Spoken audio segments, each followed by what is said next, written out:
Hey guys, it's Vicky, and today I'm here to share with you all the books that I've read in the month of August. I had a great reading month in August.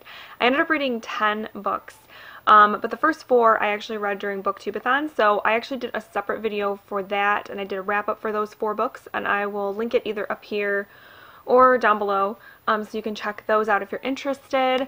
So today I'm going to talk about the other 6 books that I read in August, and so yeah, let's go ahead and just get started. So right after Booktubeathon ended and I finished those first 4 books, I picked up The Last Time I Lied by Riley Sager, and this was my book of the month pick for July. And I was excited about this one because last summer I read Final Girls, Riley Sager's first book, and I enjoyed it a lot.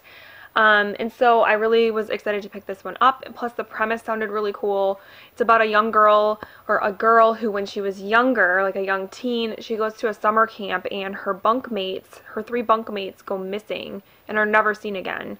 And so she returns to this camp years later as an adult to basically teach art, I think it was. And of course while she's there she is also trying to figure out what happened all those years ago to her friends. Overall, this was a good thriller. However, I did have some issues with some of the things in the plot. Mainly, there were some things that I felt were a little bit too far-fetched and kind of unrealistic, where things that happened that I can't really say because I would be giving things away, but things that happened that I was like, that would never happen in real life. Like, just no, you know what I mean? But I did think that there was a final twist at the end that I thought was pretty good. I was like, okay, yeah, I liked that. And I really did enjoy the way that Riley Sager wrote teenage friendships, especially between girls, because all girls out there, you guys know that, especially when you're like 13, 14, 15, those friendships, they get complicated. Things get kind of confusing. Sometimes people turn nasty. It's a crazy time. And I feel like Riley Sager wrote that pretty good in this book, and I did enjoy that aspect. So yeah, I thought that the ending was pretty good pace. Like, I didn't want to put it down, so I was, it was a bit of a page turner towards the end. Had a bit of a slow start. And so overall, it was a good thriller. Definitely not the best one that I've read, though. I think I enjoyed Final Girls a little more than this one. But this one was good, and I gave it 3 out of 5 stars. Next up, I listened to an audiobook, and that was Eleanor Oliphant is Completely Fine by Gail Honeyman, and this is a book that is just beloved on BookTube, and literally, I put this book on hold for the audiobook on Overdrive in February, and I just got it, so I was super excited, because I've been holding out all this time, and I feel like everyone has read this book but me, but I'm going to tell you about it anyway. It's about a woman named Eleanor who is kind of quirky.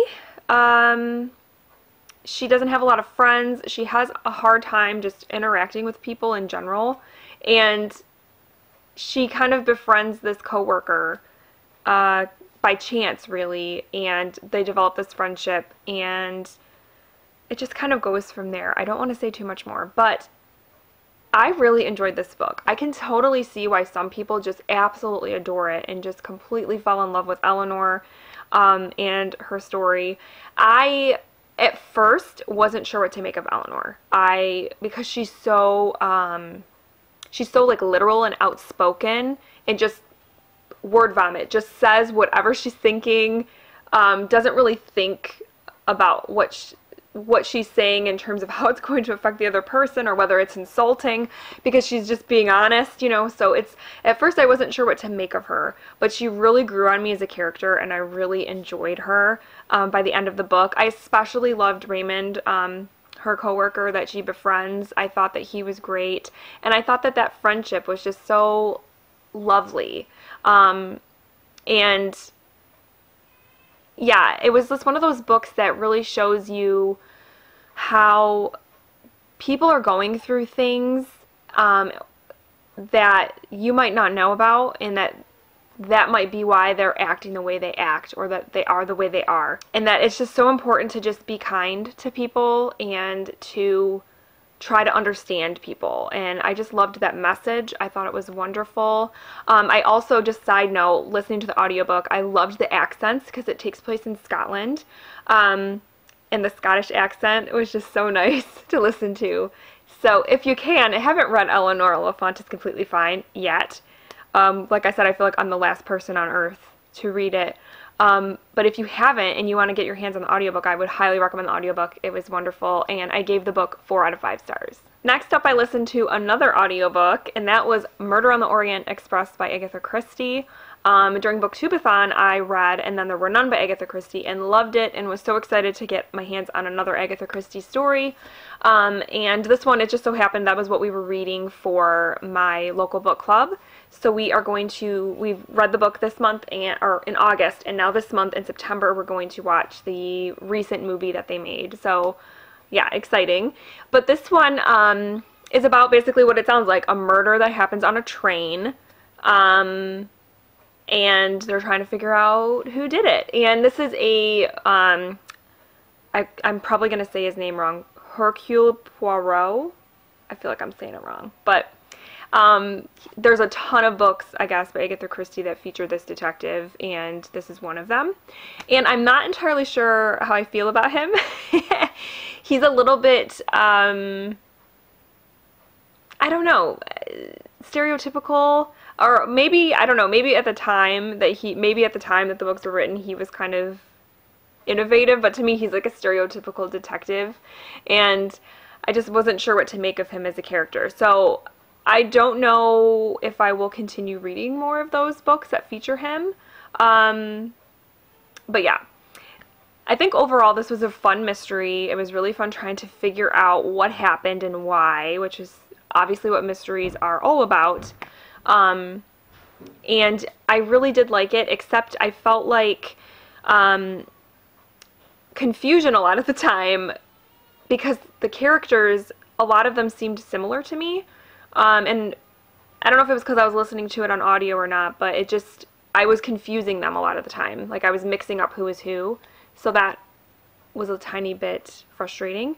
Despite that, I did think that it was a good mystery and the ending was great. The big reveal was great. And I loved what the book had to say about justice. It just had some great things to say. I can't say much more about that because it would be spoilery, but it was just good and I liked it. I did like And Then There Were None better. So I gave this one 3 out of 5 stars, but I'm definitely going to be checking out more Agatha Christie in the future. Next up, I completed The Handmaid's Tale by Margaret Atwood, and this is one that's been on my TBR for a while. I really wanted to read it because of the PBS Great American Read, because it is on, now it is also on the top 40 list. It was on the top 100 and it has now made the cut to the top 40, so I really wanted to read this one. And let me hold the book up. And I really liked this. It had this, like, I know it's a dystopia, obviously, but the writing had this, this ethereal kind of dark fairy tale quality to it. I don't know how to explain it. It just felt like you were in this bad dream almost. And I obviously think that that's what dystopia is supposed to do, but this just seemed unique to me. It's this dystopia where you're basically categorized into these different categories. And this particular character, our main character, is a handmaid, which means that she is there to bear children.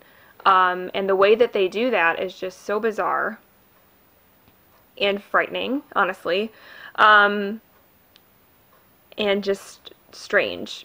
And this is one of those books where as you're reading it, you're like, what the hell?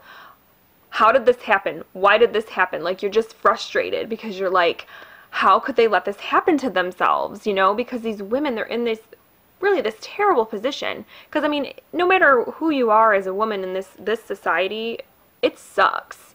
And it's like, how did that happen? And you do find out how it happened,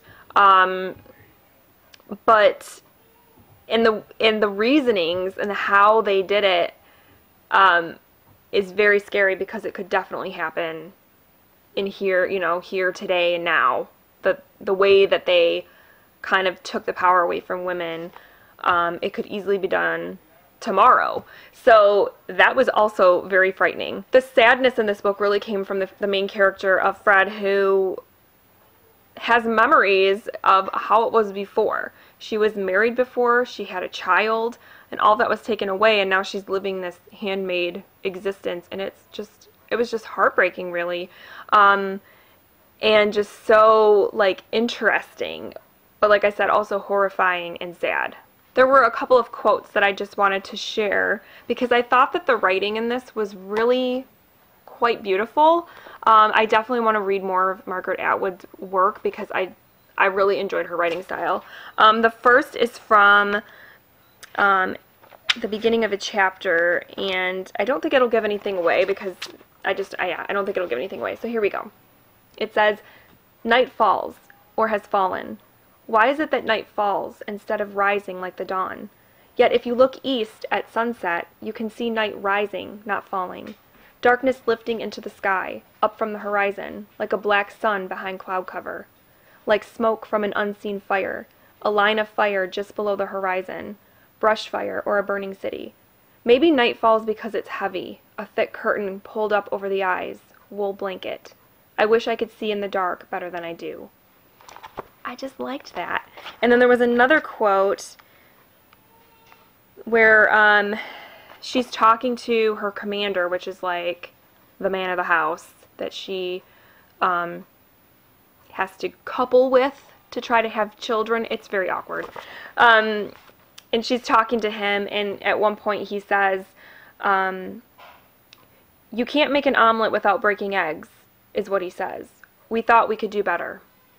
"Better?" I say in a small voice. "How can he think this is better?" "Better never means better for everyone," he says. "It always means worse for some." And that just kind of describes the book in a nutshell. Yes, I enjoyed this. I thought it was great. The ending, I know some people are like, "Oh, the ending was so frustrating," and it kind of is. It's one of those ones that like leaves you hanging a little bit. You don't get all your questions answered, that's for sure. But I really enjoyed this, and I would highly recommend it, and I gave it 4 out of 5 stars. And then I finished off the month by reading 2 graphic novels that I got from the library. The first one was Anya's Ghost by Vera Brosgol, I believe is how I say it. And I picked this up because I've heard about it and kind of seen it around a little bit on Booktube and was just interested in checking it out. It's a YA graphic novel about a young girl named Anya who stumbles across this ghost who wants to be her friend and starts to follow her around and stuff, and then things kind of take a turn, let's just say. And I thought that this one was fun. I think the story was, like I said, fun, but nothing super original. There was nothing about it that was like surprising or that was really like, to me, that was like really different. So the art style is kind of cute, like nothing like that blew me away either. So I thought this was entertaining. I can see why teenagers would really enjoy it, but I definitely have seen better. So I gave it 3 out of 5 stars. I would recommend it though. It is, like I said, fun and kind of just easy to read on like a rainy day or something. And then I finished off the month by reading the other graphic novel I picked up from the library, and that was Speak, the graphic novel by Laurie Halse Anderson and illustrated by Emily Carroll. I picked this up because I actually was really interested because Emily Carroll's book Through the Woods I enjoyed. It's like a horror kind of graphic novel where there's like 5 little mini stories that she illustrated, and the illustrations were fantastic in that book. Fantastic. So when I saw that she was illustrating this, I really wanted to check it out. I have never read Speak the novel, but I have seen the movie, and I thought the movie was really good. So I wanted to check it out, and I really, really enjoyed this. Almost gave it 5 stars, but then I didn't. To start with, the illustrations, since that was the reason I went for the book, I loved that it's so... it's all just kind of done in grays and like black and whites, and that same kind of font that you see in her book Through the Woods. It's just very kind of bleak, and that's definitely what the story is. It's about a girl named, I'm trying to remember if her name was Melinda? Yes, Melinda, who, she's starting her freshman year of high school, and everybody hates her from day one because during the summer, like an end of summer party, she called the police at a party, and obviously the cops came and broke it up, and people got in trouble, and everyone knew it was her, and so everybody hates her. You find out in the story why she called the police, and yeah, this is a really important book. I think, I don't know if I'll ever go back and read the actual novel Speak, but this was very powerful to me. The story is so sad, and so, unfortunately, it's so realistic. It happens all the time, and I can't say much more about it because I don't want to give anything away, but yeah, this book just kind of broke my heart a little bit. I really felt for Melinda, and the book is all about, I mean, it's called Speak, so it's all about her finding it within herself to talk about what happened that night and why she called the police, and kind of dealing with that. And you see the progression because the book goes from like the first day of school to the last day of school, basically. I think that Laurie Halse Anderson did a fantastic job of writing about what it is like to be in high school. Just all of it. The friendships, the couplings, the breakups, the drama, all of it I felt like was represented so well in this book. And I know that Speak was written, I believe, in the late 90s. So they did kind of modernize this a little bit. Now the kids have like cell phones, and there's mention of like Instagram and Snapchat and stuff like that. But yeah, this I think definitely, if you like graphic novels, YA or not, I think this has a really powerful message in that it should be read. Especially if maybe you're interested in the novel, but maybe don't feel like committing to a novel. I mean, I read this, I think, in one day. So, yeah, it's a great story. Really enjoyed it, and I gave it 4 out of 5 stars. Alright guys, so those are all the books that I read in the month of August. I had a great month. I read 10 books in August, which is like, wow, so awesome.